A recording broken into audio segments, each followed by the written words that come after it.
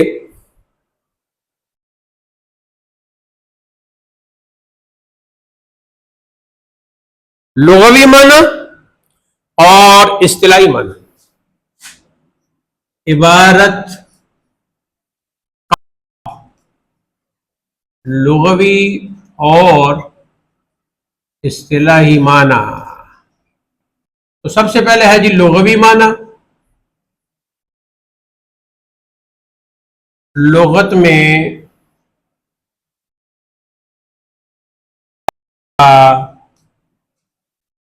معنی ہے خواب کی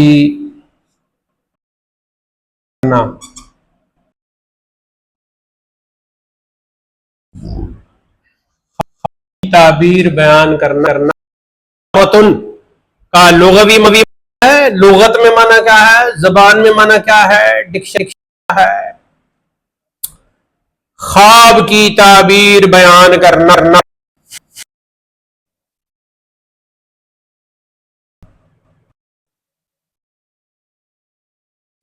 اور اصطلاح میں عبارت ان الفاظ کو کہتے ہیں جو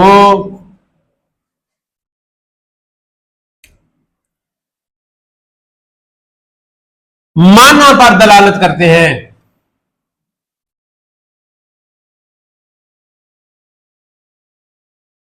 تو اس سے یہ پتہ چل گیا کہ کوئی ایسے الفاظ آپ 3-4 جملے لکھ دیں جن کا کوئی معنی نہ ہو تو اس پر عبارت کا لفظ نہیں بولا جا سکے گا. ٹھیک ہے. وہ ایک تھا, مجھے بھول گیا ہے, اس کا نام بھول گیا ہے, ابھی ذہن میں آ جائے گا. ایک بہت ہی بہترین, با اخلاق, باصلاحیت شخصیت ہے اور زندہ ہے.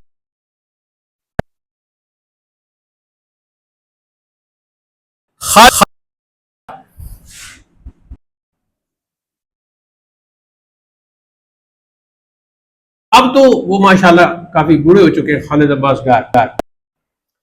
تو ان کو جب وہ جوانی میں تھے تو انہوں نے ایک جگہ کوئی سانگ کا انہیں کہا گیا, تو وہ کوئی 5-6 منٹ انہوں نے سانگ گایا جس میں ایک لفظ بھی معنی نہیں ہے. یہ بھی ایک کمال ہے. کوئی بامعنی ایکسپیریمنٹ کیا, ایک تجربہ کیا, لوگوں کو دکھایا.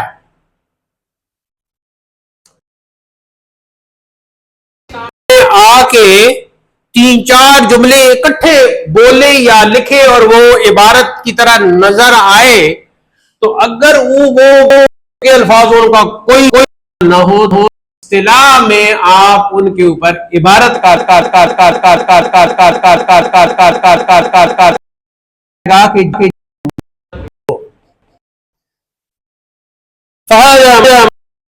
في النحو جمعت فيه كافية مبوبا ومفصلا عبارة واضحة. یہاں تک بات سمجھ میں آ گئی ہے. آگے فرمایا دل امثلۃ.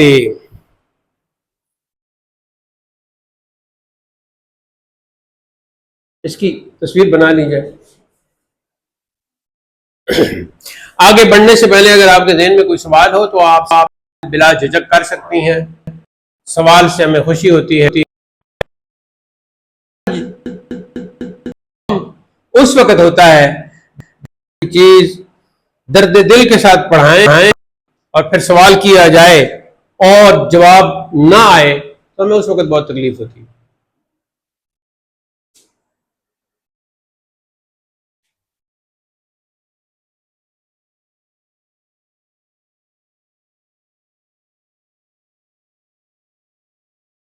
آج کا کام کل پر مت چھوڑو. فارسی میں کہتے ہیں کارے امروز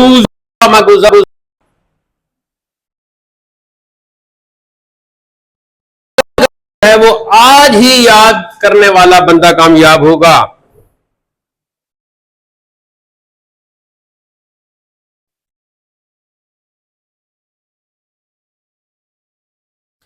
فرمایا ما ایراد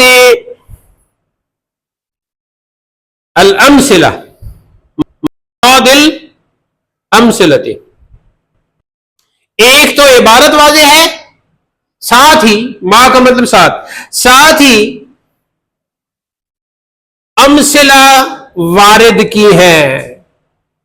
ایراد باب افعال کا مصدر ہو گیا، کرنا، لانا،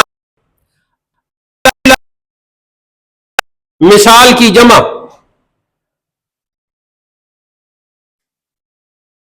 اور مثال کیوں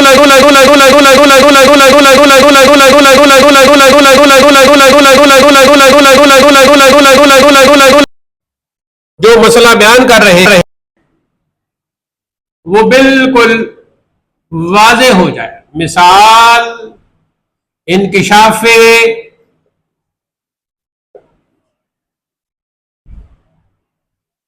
اگر یہ الفاظ یاد ہو جائے تو بہت اچھی بات ہے۔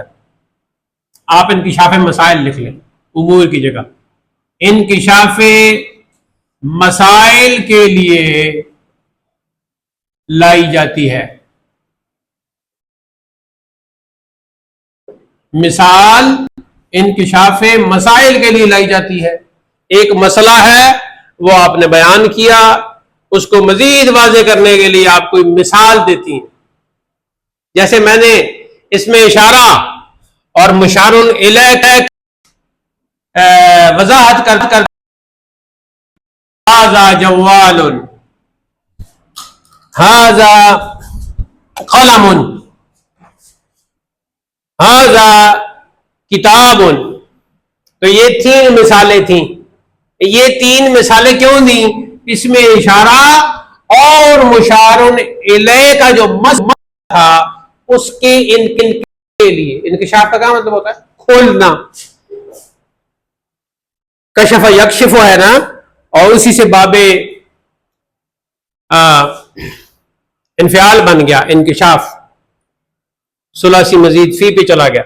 جب ثلاثی مزید فی کا کوئی مصدر ہو، کوئی فعل ہو، فوراً اس کو ثلاثی مجرد پہ لے جاؤ، وہاں اس کا جو مادہ ہے، جو روٹ ہے، اس کا جو معنی ہوگا زیادہ تر پھر ادھر وہی، ٹھیک ہے۔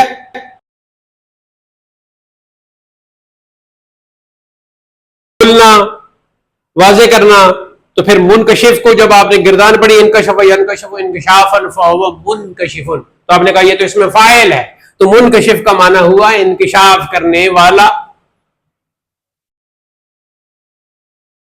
اس طرح عربی میں الفاظ کے معانی کو سمجھا جاتا ہے۔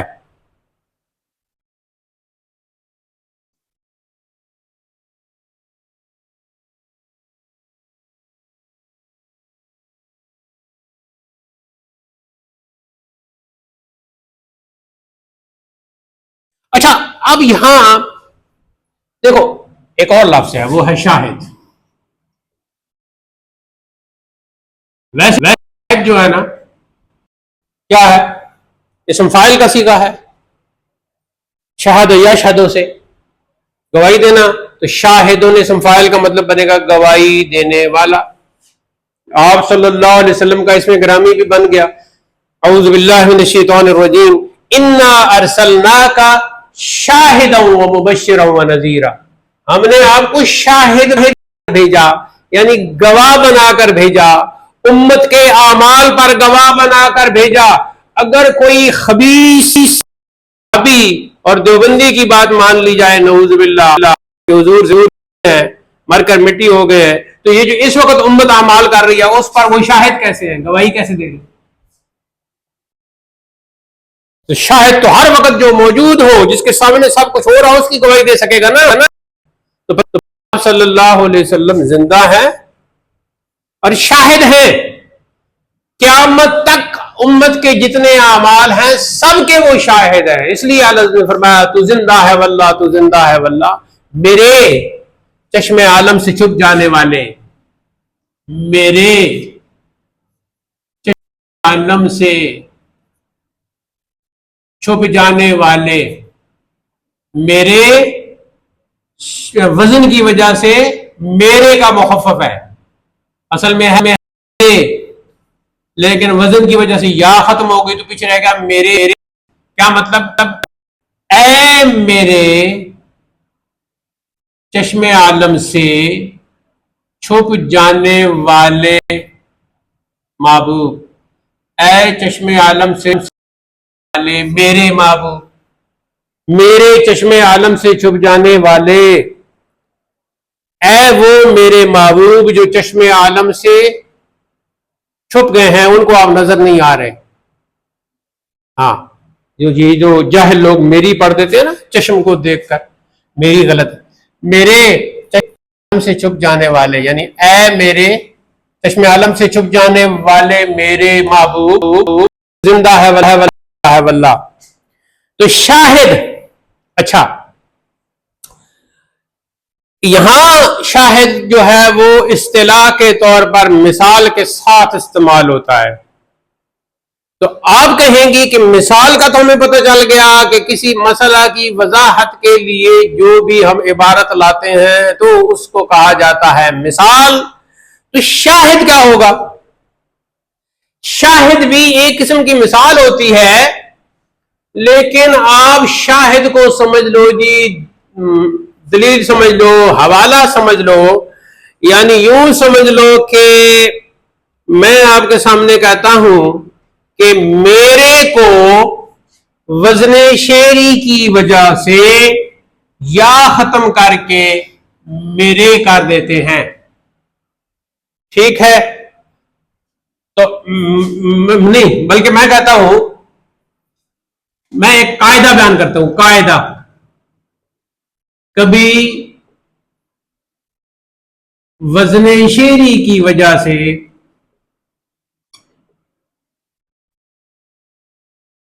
کسی لفظ میں سے کوئی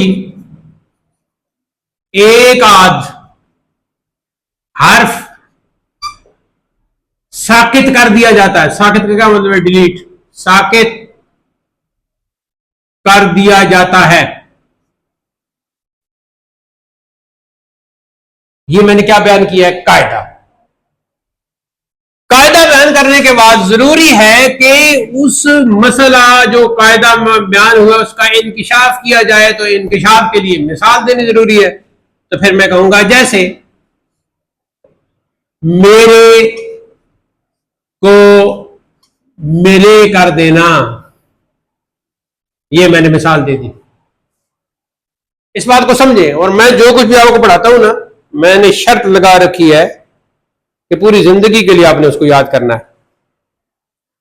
آپ یوں سمجھیں کہ یہ زندگی کے لیے ہم نے یہ پڑھا ہے، بس پڑھ لیا ہے، اب یہ پوری زندگی ہمیں کام آئے گا، پوری زندگی اسی کو سامنے رکھنا ہے. قاعدہ بیان کیا جی کبھی وزن شعری کی وجہ سے، ایک کوئی اور وجہ بھی ہو سکتی ہے، وزن شعری کے علاوہ بھی کوئی وجہ ہو سکتی ہے، آگے آپ پڑھیں گی، کی وجہ سے کسی لفظ میں سے کوئی ایک آدھ حرف ساکت کر دیا جاتا ہے، جیسے میرے کو میرے کر دینا. یہ میں نے مثال دی ہے. جیسے کے بعد جو کچھ بھی میں نے لکھا ہے وہ مثال ہے. وہ ہے مثال نمبر 1، یا الف کہہ دیں. دوسری مثال میں دیتا ہوں، جیسے یا ہارے، اصل میں نام اس کا تھا حارث، تو آپ نے پکارتے وقت کیا کہنا تھا؟ یا حارث ہو، یہی کہنا تھا نا. کیا کہنا تھا؟ یا حارث ہو کہنا تھا. تو آپ نے کیا کہا؟ یا ہارے. تو آپ نے سا کو ڈیلیٹ کر دیا. کیوں؟ تاکہ جلد اس تک آواز پہنچ جائے. سا کی ادا کرنے میں جو وقت لگے گا وہ، تو اسے ترخیم کہتے ہیں نا، منادا کا بیان. اگر پہلے صحیح نہیں پڑھا تو ابھی جب ہم منادا پہ پہنچیں گے تو سمجھ آ جائے گا. تو یہ کیا کیا؟ قاعدہ میں نے بیان کرنے کے بعد 2 مثالیں دی. اب یہ جو پہلی مثال ہے نا کہ جیسے میرے کو میرے کر دینا، تو آپ نے کہا کہ مثال تو ہمیں سمجھ میں آ گئی ہے، لیکن کوئی ہمیں، چونکہ اردو زبان کی بات ہو رہی ہے تو اردو زبان میں سے کوئی آپ حوالہ دے. تو میں کہتا ہوں جیسے اعلی حضرت کا مصرع ہے. اچھا مصرع جب بھی لکھتے ہیں نا تو مصرع سے پہلے عین لگا دیتے ہیں، ایسے تھوڑا سا فاصلہ کرتے ہیں درمیان میں، آپ لکیر لگا لیں یا تھوڑا سا فاصلہ کر کے تو آگے مصرع لکھتے ہیں، تو اس سے پتہ چل جاتا ہے کہ یہ مصرع ہے. میرے چشم عالم سے چھپ جانے والے. اب کیا ہے، جب یہ میں نے مصرع پڑھا، حوالہ دیا میرے چشم عالم سے چھپ جانے والے، تو آپ نے کہا ہاں واقعی ادھر میرے کو میرے لکھا ہوا ہے. اور یہ قاعدہ جو تھا کہ کبھی کسی لفظ میں سے اس کے ایک آدھ حرف کو ساکت کر دیا جاتا ہے، تو اصل میں میرے تھا، تو وزن شعری کی وجہ سے اس میں سے یا کو نکال دیا تو میرے رہ گیا. یہ جو میں نے آپ کو حوالہ دیا ہے، مصرع بتایا ہے، اس کو کہتے ہیں شاہد. پتہ نہیں اب میں نے ریت پر پانی پھینکا ہے یا میرے سامنے روشن دماغ ہے. مثال اور شاہد کا فرق پتہ چل گیا. تو اب کیا ہوا کہ مثال وہ ہے جو کسی قاعدہ کی وضاحت کے لیے دی جاتی ہے، اور شاہد وہ ہے کہ وہ قاعدہ جو ہے کہیں کسی جگہ کسی اہل زبان نے اسے اپلائی کیا ہو، استعمال کیا ہو، وہ حوالہ آپ سامنے لاتے ہیں تو اسے کہتے ہیں شاہد.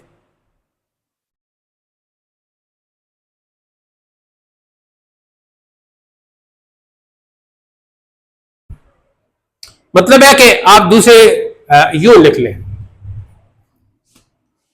مثال، آپ جہاں جگہ کم ہے تو آپ لکھیں مثال اور شاہد میں فرق، یہ ہیڈنگ دیں، نیچے لکھیں مثال قاعدہ کی وضاحت کے لیے دی ہے، اور شاہد سے قاعدہ کو ثابت کیا جاتا ہے. چلو اب ذہن میں بیٹھے نہ بیٹھے، ہم نے تو کاغذ پہ رکھ دیا ہے کلیجہ نکال کے، ہم نے تو سمجھا دیا ہے. اب آپ کی سمجھ میں آئے یا نہ آئے، آگے چلتے ہیں. جمیع مسائلہا،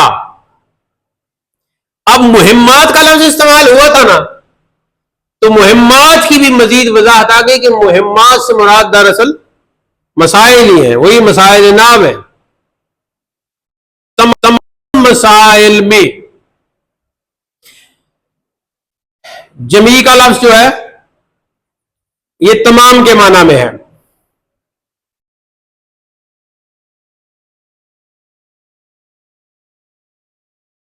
تو ایراد جب کہا تھا تو وہاں یہ سوال پیدا ہوتا تھا کہ ہم یہ تو سمجھ گئے ہیں کہ ایراد امثلہ ہے، لیکن ایراد امثلہ کتاب کے شروع میں ہے، ایک باب میں ہے، چند فصلوں میں ہے، چند مسائل میں ہے. یہ ایک ذہن میں سوال ابھر رہا تھا جس کا حضرت نے جواب دیا نہیں، فی جمیع مسائل، جتنے بھی ناو کے مسائل اس کتاب میں ہیں ہر ایک میں مثال بھی دی گئی ہے. کوئی بھی ایسا یہاں مسئلہ نہیں ہے جس میں مثال نہ دی گئی ہو.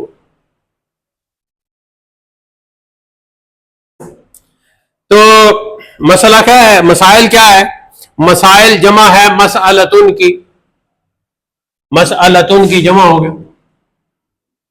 مسائل مسئلتن کی جمع، اور مسئلتن کا کیا معنی ہے؟ سوال کرنا. یہ بھی مصدر ہو گیا، مسئلتن مصدر ہو گیا، یا مسئلتن بن گیا جی وہ اس میں ظرف. تو اس میں ظرف بنائے تو پھر معنی کیا ہوگا؟ سوال کی جگہ یا سوال کا وقت. مسئلتن کو اس میں ظرف بنائے تو پھر معنی ہوگا سوال کا وقت یا سوال کی جگہ، اور اس کی جمع ہے جی مسائل. یہ تو ہو گیا لغوی معنی، اور اصطلاحی معنی کیا ہوگا؟ قواعد. مسائل سے مراد یہاں کیا ہوگا اصطلاحی میں؟ قواعد. کس کے قواعد؟ علم نحو کے قواعد.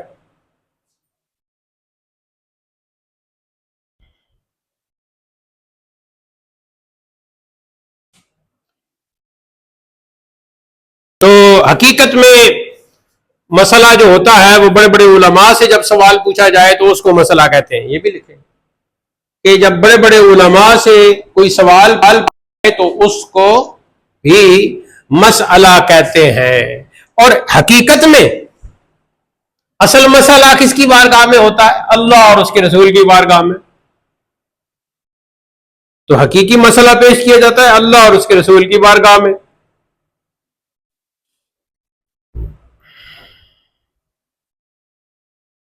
اچھا، یہاں ایک اعتراض ہے پیدا ہو سکتا ہے، جس دن اللہ کرے وہ دن جلد آ جائے کہ آپ ہدایت الناو کا اختتام ہو جاتا ہے، اختتام کے بعد علم مسائل اور مہمات اور مسائل آپ پڑھنے کے بعد کوئی طالبہ کہتا ہے کہ علم ناو کا مسئلہ اس کتاب میں نہیں ہے، ہدایت الناو میں نہیں. ناو کا فلاں قاعدہ اس کتاب میں ہدایت الناو میں نہیں ہے. تو پھر جب نہیں ہے، یہ نہیں ہے، تو جمی کا لفظ بھی استعمال کیا ہے حضرت نے، اور یہاں مہمات الناو بھی کہا ہے، اور مسائل کا لفظ بھی استعمال کیا ہے، اور مسائل جمی کا لفظ استعمال کیا، یعنی تمام ہی مسائل. لیکن کتاب ختم ہو گئی، یہ قاعدہ اس کتاب میں نہیں، یہ قاعدہ اس کتاب میں نہیں، یہ قاعدہ اس کتاب میں نہیں، یہ مسئلہ اس کتاب میں نہیں، یہ قاعدہ اس کتاب میں نہیں. تو کیا پھر مصنف نے جھوٹ بولا؟ استغفر اللہ، یہ تو ہم نہیں سوچ سکتے اور نہ کہہ سکتے ہیں. تو پھر کیا مراد یہ ہوگی کہ جمی مسائل سے مراد اکثر و غالب ہے. جمی مسائل سے مراد اکثر اور غالب، یعنی اکثر اور غالب جو مسائل ہیں، قواعد ہیں علم ناو کے، وہ بیان کیے گئے ہیں. لہذا اگر کسی طالبہ کو پڑھتا ہے شوق اور اس کا بڑھ جاتا ہے ذوق کس میں؟ علم ناو میں، تو وہ جب یہ کہے گی کہ اس میں فلاں قاعدہ بھی نہیں، فلاں قاعدہ بھی نہیں، فلاں قاعدہ بھی نہیں، فلاں قاعدہ بھی نہیں، اور مصنف نے جمیع مسائل کہا تھا، تو دوسری طالبہ اس کو جواب دے گی کہ وہ وقت یاد کیجئے جب آپ کو بتایا گیا تھا کہ تمام مسائل سے مراد اکثر اور غالب ہے. تمام سے مراد تمام نہیں بلکہ اکثر اور غالب ہے. تو پھر اس طالبہ کو اس کے اندر ٹھہراؤ پیدا ہوتا. یہاں ایک کہا وہ آپ یاد کر لیں، لِلْأَكْثَرِ حُکْمُ الْكُلِّ، لِلْأَكْثَرِ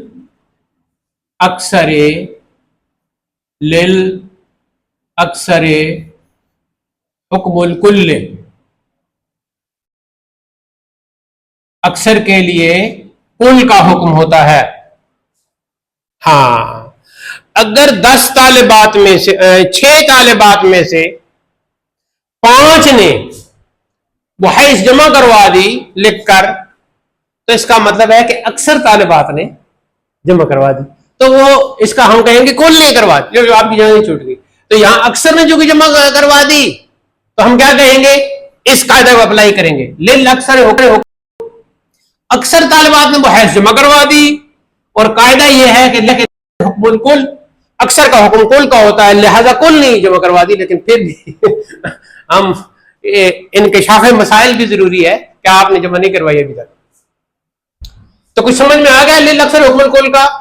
اچھا، تو یہاں ایک سوال پیدا ہوتا ہے کہ اگر قلیل ہو تو پھر کیا ہوگا؟ اگر ابھی مٹا دیا ہم نے، قلیل ہو تو پھر کیا ہوگا؟ تو پھر دوسرا کہا جاتا ہے القلیل کالمعدوم، القلیل کالمعدوم. معدوم کا کیا ہے؟ یہ ضد ہے، متضاد ہے موجود کا. موجود کا مطلب ہے ہونا، تو معدوم نہ ہونا، تو القلیل کالمعدوم میں تھوڑا نہ ہونے کی طرح ہوتا ہے، تھوڑا نہ ہونے کی طرح ہوتا ہے۔ تو اب ایک طالبہ نے بحیث لکھی، آپ جو طالبات ہیں نا، آپ کی طرف اشارہ نہیں ہے، یہ مسئلہ یہ ہے آج کل کے 2026 کی طالبات کا کہ وہ ہر بات کو اپنی طرف کھینچ لیتی ہیں، تو آپ کی طرف نہیں ہے۔ تو ایک کسی طالبہ نے، کوئی بھی اینی پرسن، اچھا اب اس نے بحیث لکھی تو صفحہ جو پہلا تھا وہ تو تھا صاف، لیکن دوسرے صفحے میں کہیں کوئی اس طرح کر دیا، اور آخر میں کوئی آخری صفحہ پہ کوئی اس طرح لکیریں لگا دی۔ اب جب صفائی والے جو مبصرین تھے ممتحنین، انہوں نے یہ دیکھنا تھا کہ یہ اس کے اوراق صاف ہیں یا مختلف پھول ڈال کر نقلی پھول بنا کے خوشبو پھیلانے کی کوشش کی گئی۔ تو جب ایسے انہوں نے دیکھا تو کہیں کوئی نقطہ، کہیں کوئی لکیر انہیں نظر آئی، بہت ہی قلیل، تو انہوں نے فرمایا القلیل کالمعدوم، کہ تھوڑا نہ ہونے کی طرح ہے، لہذا یہ صاف ہے۔ تو یہ دو آپ نے یاد۔ آگے فرمایا جی